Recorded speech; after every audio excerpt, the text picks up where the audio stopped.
নমস্কার। আজ আমরা ভারতের অর্থনীতি পরিমাপের পদ্ধতিতে আসা একটা বিরাট পরিবর্তন নিয়ে কথা বলবো। ভাবুন তো, যে মাপকাঠিতে এতদিন দেশের অর্থনীতিকে মাপা হচ্ছিল সেটাই যদি বদলে যায়। চলুন এই ব্যাপারটা একটু গভীরে গিয়ে দেখি। একবার ভাবুন তো, কি হবে যদি দেখা যায় যে দেশের অর্থনীতির আকার নিয়ে আমরা এতদিন আলোচনা করছিলাম সেটা আসলে তার চেয়ে কিছুটা ছোট।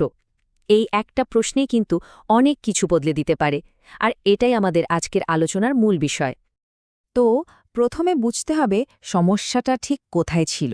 দেখুন, অর্থনীতি মাপার যে পুরনো পদ্ধতিটা ব্যবহার করা হচ্ছিল সেটা সময়ের সাথে সাথে এতটাই পুরনো হয়ে গিয়েছিল যে দেশের আসল অর্থনৈতিক অবস্থার একটা পরিষ্কার ছবি আর পাওয়া যাচ্ছিল না। ছবিটা যেন ঝাপসা হয়ে আসছিল। সমস্যাটার মূলে ছিল ভিত্তি বছর বা বেস ইয়ার।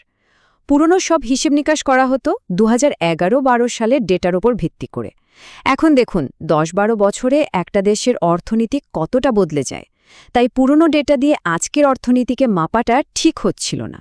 সেই কারণেই এখন নতুন বেস ইয়ার হিসেবে 2022-23 সালকে বেছে নেওয়া হয়েছে। তাহলে এই সমস্যার সমাধানটা কি? সমাধান হলো একটা বড় সড় আপগ্রেড। এই নতুন ডেটা সিরিজটাকে ভাবতে পারেন একটা ঝাপসা ছবির বদলে একটা হাই রেজলিউশন ছবি পাওয়ার মতো, যা আমাদের অর্থনীতির একটা অনেক বেশি পরিষ্কার আর নিখুঁত চিত্র দেবে। এই আপগ্রেডের সবচেয়ে গুরুত্বপূর্ণ দিকগুলোর মধ্যে একটা হলো এই ডাবল ডিফ্লেটার পদ্ধতি।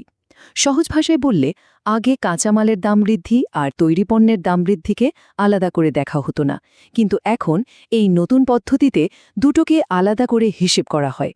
এর ফলে অর্থনীতির আসল মূল্য সংযোজন বা রিয়েল ভ্যালু অ্যাডিশন অনেক বেশি নিখুঁতভাবে মাপা সম্ভব হচ্ছে। শুধু তাই নয়, আরও অনেকগুলো দারুণ উন্নতি করা হয়েছে। যেমন এখন জিএসটির বিশাল ডেটাবেস ব্যবহার করা হচ্ছে, যা আগে সম্ভব ছিল না। পরিবারের আয়-ব্যয়ের হিসেবের জন্য এএসইউএস বা পিএলএফসের মতো নতুন সার্ভে ব্যবহার করা হচ্ছে। এমনকি কৃষি বা ইনফর্মাল সেক্টরের মতো জটিল জায়গাগুলোর হিসেব করার জন্য নতুন আর উন্নত পদ্ধতি আনা হয়েছে। সব মিলিয়ে পুরো সিস্টেমটাই আগের চেয়ে অনেক বেশি মজবুত হয়েছে। আচ্ছা, এত সব পরিবর্তনের পর তাহলে ছবিটা ঠিক কেমন দাঁড়ালো? সত্যি বলতে ফলাফলটা বেশ চমকে দেওয়ার মতো। এখানে কিছু ভালো খবর যেমন আছে, তেমনি কিছু ভাবনার বিষয়ও উঠে এসেছে। চলুন প্রথমে ভালো খবরটা দিয়েই শুরু করি। নতুন হিসেব বলছে 2025-26 অর্থবর্ষে ভারতের অর্থনীতি 7.6% হারে বাড়বে। পুরনো হিসেবে এই পূর্বাভাসটা ছিল 7.4%। তো সামান্য হলেও বৃদ্ধির হার কিন্তু বাড়ছে। বৃদ্ধির হার একটু বেশি, এটা তো দারুণ খবর। কিন্তু এটাই কি সব, নাকি এর পেছনে আরও কিছু লুকিয়ে আছে? চলুন দেখি গল্পটা এরপর কোন দিকে মোড় নেয়। আর এখানেই আসছে আসল টুইস্ট। দেখা যাচ্ছে বৃদ্ধির হার সামান্য বাড়লেও আমাদের অর্থনীতির মোট আকার বা অ্যাবসলিউট সাইজ, যা আমরা আগে ধারণা করেছিলাম, তার থেকে প্রায় 3.3% ছোট হতে চলেছে। এই স্লাইডটা পুরো ব্যাপারটা পরিষ্কার করে দিচ্ছে। একদিকে দেখুন গ্রোথ রেট 7.4 থেকে বেড়ে 7.6% হচ্ছে, যা ভালো। কিন্তু অন্যদিকে অর্থনীতির মোট আকার 3.3% কমে যাচ্ছে। মানে সোজা কথায় কেকটা আগের ধারণার চেয়ে আকারে ছোট, যদিও সেটা একটু বেশি দ্রুত গতিতে বাড়ছে। তো এই যে অর্থনীতির আকার ছোট হয়ে গেল, এর আসল প্রভাবটা কি? এই সংখ্যাগুলোর পরিবর্তন বাস্তবে আমাদের জন্য কি মানে রাখে? এবার সেই বিষয়গুলো নিয়েই কথা বলা যাক। নতুন হিসেব আর ডলারের তুলনায় টাকার দাম, এই দুটোকে মিলিয়ে দেখলে ভারতের অর্থনীতির বর্তমান আকার দাঁড়াচ্ছে প্রায় $3.8 ট্রিলিয়ন। এই সংখ্যাটা কিন্তু আমাদের পরের আলোচনার জন্য খুব গুরুত্বপূর্ণ। এই যে $5 ট্রিলিয়ন অর্থনীতির একটা জাতীয় লক্ষ্যমাত্রা ছিল, এই চার্টটা দেখাচ্ছে যে সেই লক্ষ্যে পৌঁছানোর রাস্তাটা এখন আরও একটু কঠিন হয়ে গেল। কারণ আমাদের শুরুটাই তো একটা ছোট সংখ্যা থেকে করতে হচ্ছে। ফলে লক্ষ্যে পৌঁছতে হয় আরও সময় লাগবে, না হলে আরও দ্রুত এগোতে হবে।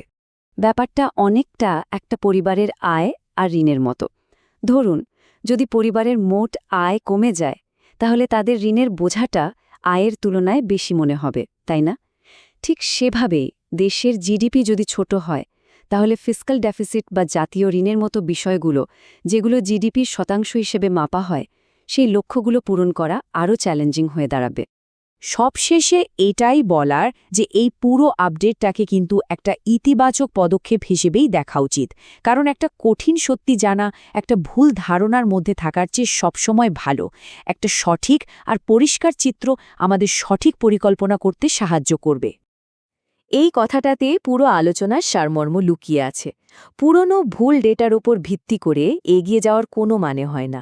তার চেয়ে ভালো সঠিক তথ্যের ওপর দাঁড়িয়ে নিজেদের লক্ষ্যগুলোকে নতুন করে সাজিয়ে নেওয়া। এখন যেহেতু ভারতের হাতে নিজের অর্থনীতির একটা অনেক বেশি পরিষ্কার মানচিত্র রয়েছে, সবচেয়ে বড় প্রশ্ন হল এই নতুন বাস্তবতার উপর ভিত্তি করে ভারত আগামী দিনে কোন পথে এগোবে। এই নতুন ডেটা নিঃসন্দেহে দেশের ভবিষ্যতের অর্থনৈতিক নীতি নির্ধারণে একটা বড় ভূমিকা নেবে।